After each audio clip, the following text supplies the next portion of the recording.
Welcome back, everyone, to Bookish Dives. If you've joined us before, you know this is where we plunge right into some really compelling books. We do. We dig deep to pull out those key bits of wisdom, the things you need to know. Exactly. We try to give you that shortcut to being really well informed on fascinating topics. And today's journey is, I think, going to be incredibly practical, maybe even transformative for a lot of us. I agree.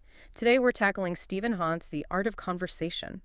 How to communicate effectively by refining your social skills. It really gets to the heart of something, doesn't it? Something we all do, literally every day. We do, but it's something we often struggle with actually connecting with other people. Right. So our mission today, like always, is to pull out the most important insights from this book. Think of it as your cheat sheet for understanding why conversation, which seems like it should be so natural. Why it just doesn't always come easily to everyone. Yeah. And we'll look at some surprising facts, some really practical strategies that Haunt offers, things that can genuinely change how you interact day to day. Turn those awkward silences into, well, maybe something more meaningful. Hopefully. So the big question Hans asks right up front is, why? Why is something so fundamental, so human, not effortless for everyone? And crucially, what can we actually do about it? He hints that there are these surprising evolutionary roots, psychological reasons behind our need to connect. It's not just about being shy. Okay, so let's dive in. Hans suggests starting at the root of the challenge, which means understanding ourselves first. Makes sense. He goes straight into a big one, social anxiety. And this isn't some niche issue, is it? Not at all. He points out it affects a huge number of people, something like 40 million adults just in the U.S. It's really widespread. Wow. And it can stem from all sorts of things, right? Genetics, past experiences, maybe trauma. Exactly. And it can make even simple interactions feel like, well, like walking on eggshells. A big part of this, Hunt says, is the inner critic. Ah, yes. That little voice. That relentless voice in your head, yeah. The one fueling self-doubt, that constant fear of being judged. It convinces you everyone's watching your every move. And the impact of that anxiety, that discomfort, it often leads to loneliness, right? And Hans makes it clear this isn't just about feeling sad. The effects are serious. Oh, incredibly serious. He details the physical toll. We're talking things like high blood pressure, weight gain. Even links to unhealthy habits like smoking or not exercising enough.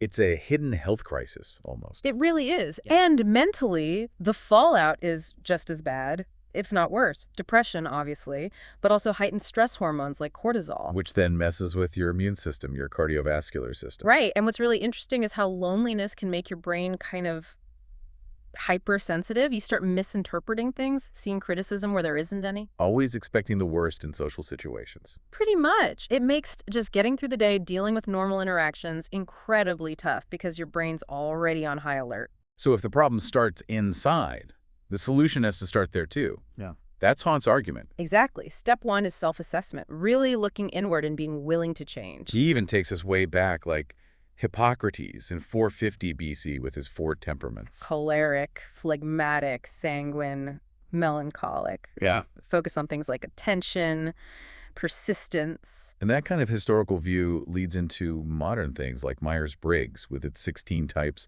introvert, extrovert, thinking, feeling, all that. But the key insight Hans offers isn't just find your label. It's that personality is, well, it's fluid. Ah, interesting. So you're not just stuck being one way. Not entirely. You have your core temperament, sure, but you also develop over time. You act differently in different situations. The point is recognizing your tendencies, but also knowing you can adapt. Change is possible. That feels empowering. And speaking of adapting, he talks about the comfort zone. Right, not just where you feel cozy, but like an emotional wall you build to avoid feeling uncomfortable or anxious. Like always ordering food delivery instead of facing a restaurant. Exactly. Or skipping parties to avoid small talk.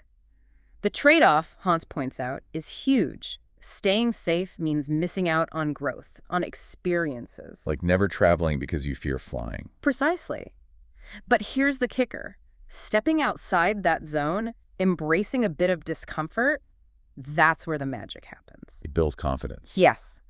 Even small steps create this positive feedback loop. You try something scary, you survive, you feel more capable, and the next step feels a tiny bit easier. It's a cycle of success. Okay, but how do you actually fight that negative inner voice, that critic? Hans gives some really practical tools. One is the worst-case scenario exercise. Okay, what's that? So say you fear public speaking.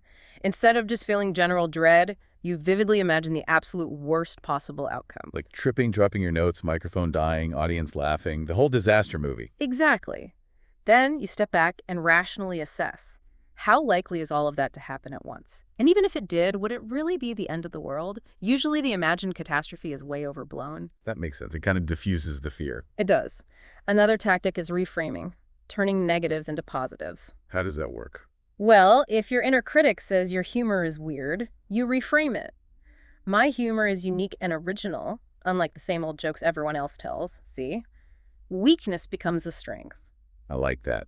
And he also mentioned self-affirming put-downs. Yeah, this one's great. It's using humor to acknowledge a flaw or nervousness, like saying, wow, I could win gold for clumsiness today. It's just you don't take yourself too seriously. Exactly. It disarms people, and importantly, it disarms that inner critic, too.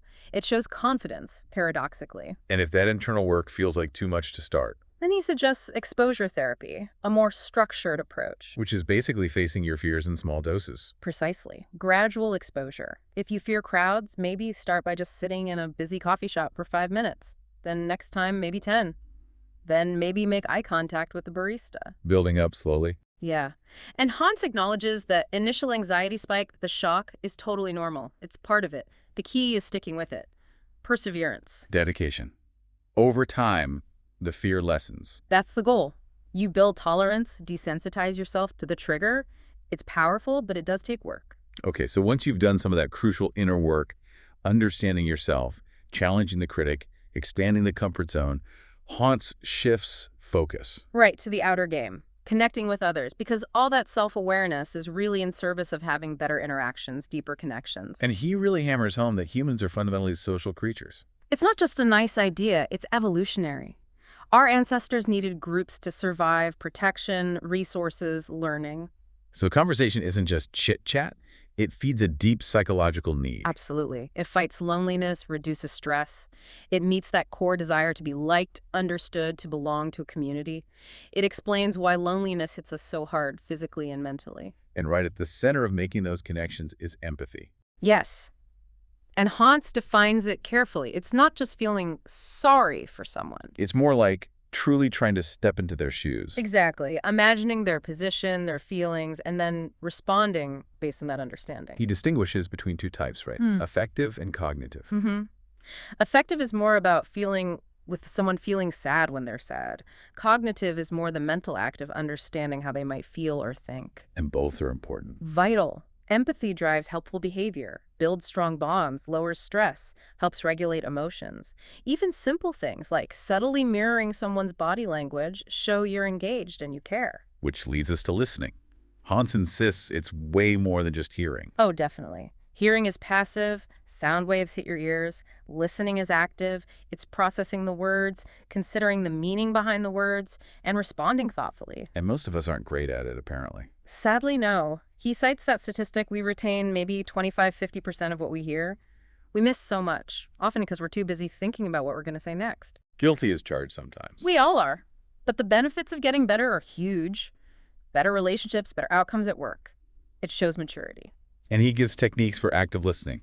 Yeah, simple things. Nodding, maybe taking a note if appropriate, restating points to clarify. So what I hear you saying is, and using eye contact. And even silence. You mentioned silence. Yes. Silence is an empty space. It's a tool. It can show respect, give someone space to think, set the pace, even signal disapproval sometimes. Or encourage someone to say more, like after you ask a question. Exactly. Just waiting patiently can be incredibly powerful. So beyond listening, there's also the power of seeing, not just passively looking. Right. Looking is just glancing. Seeing is actively taking in visual information to understand, like an artist really looking at their subject. And our eyes are key here. Absolutely central. Eye contact creates intimacy, makes conversations memorable, encourages honesty. It shows you're present. What about people who find direct eye contact difficult? Ponce has tips for that too. Look near the eyes, the bridge of the nose, the forehead, or practice on video calls, which can feel less intense. He also talks about the social mask, which I found fascinating. Yeah, the persona we present. Sometimes it's about looking polished and perfect. Other times, surprisingly, it might be a mask of anger or rudeness. As a defense mechanism. Because of insecurity. Often, yes, it's a shield. But the relief, the confidence boost you get from daring to take that mask off, even a little bit, is immense. And people trust nonverbal cues more, right? Yeah. Body language, expression. Far more than words sometimes. Which brings us to appearance. Hans doesn't shy away from saying it matters. For first impressions, definitely. And maybe beyond. He mentions studies linking things like height, fitness, even makeup to perceptions, and even things like pay. So practically, what does he advise? Dressing appropriately for the situation, focusing on clean, well-fitting clothes. Even casual outfits show effort when chosen thoughtfully. It sends a message. And posture, facial expression? Hugely important. Standing tall, having a relaxed face, smiling, genuinely it signals confidence, openness. Slouching, frowning, crossing your arms signals the opposite. You're communicating constantly, whether you speak or not. Okay, let's shift gears to the actual doing of conversation. Starting, keeping it going, ending it. How do you even break into a group that's already talking? Hans has a few strategies. You could wait for a slight pause, interject something relevant, then maybe step back slightly so you don't dominate. Or introduce yourself directly to one person. Yes, and maybe invite them to continue their point. Or, in some situations, he notes, just patiently waiting to be included is seen as polite. Depends on the context. And what about small talk? Is it just trivial filler? He argues it's actually really important. It's practice. A low-stakes way to build comfort, try out topics, feel out boundaries. It happens everywhere. Work, cues, commutes. So what makes a good conversation starter, beyond nice weather? Unique, casual questions. Where did you grow up? Or any fun plans for the weekend? Or asking about interests, hobbies. Icebreakers. Yeah, observations about the surroundings, open-ended questions. He even suggests light self-disclosure, a quick, fun fact about yourself, or even, strategically, a corny dad joke. A dad joke. Not for the brilliant humor, but just to lighten the mood, break the ice, show you don't take things too seriously. Interesting. And he connects clothes back to mood here, too. Yes. It's not just that your mood affects your clothes, but that you can choose clothes to influence your mood. Putting on that sharp outfit to feel more confident, it's a psychological trick. Okay, but what about things that kill conversations? Oh, he calls them poisons. Big one. Constant negativity or criticism, always pointing out flaws. It just makes people clam up, right? Yep. Makes them defensive. Totally shuts down open discussion. And related to that is the tricky line between compliments and flattery. Compliments are good, but too many seem fake. Exactly. Sincere compliments build goodwill. But overdoing it feels like sucking up, trying too hard, lacking genuineness. Save them for when you really mean them. Makes sense.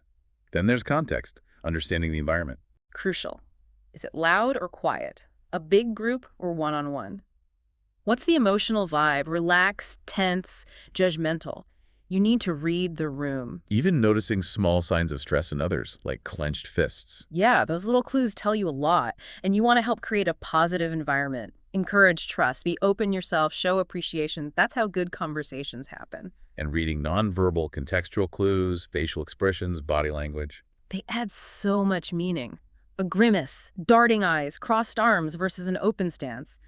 They tell a story beyond the words. He also touches on cultural differences, how context prevents misunderstandings. Definitely. Like that thumbs-up example means different things globally. Or adapting communication for someone with hearing loss. Context is everything. And this leads to a really important point. Avoiding assumptions and jumping to conclusions. Our brains love to fill in the gaps, often too quickly. We infer things from incomplete information, and that can really damage relationships. So what's the antidote? Simple stuff, mostly. Ask for clarification. Be patient. Wait for the full picture. Practice that active listening so your mind doesn't race ahead.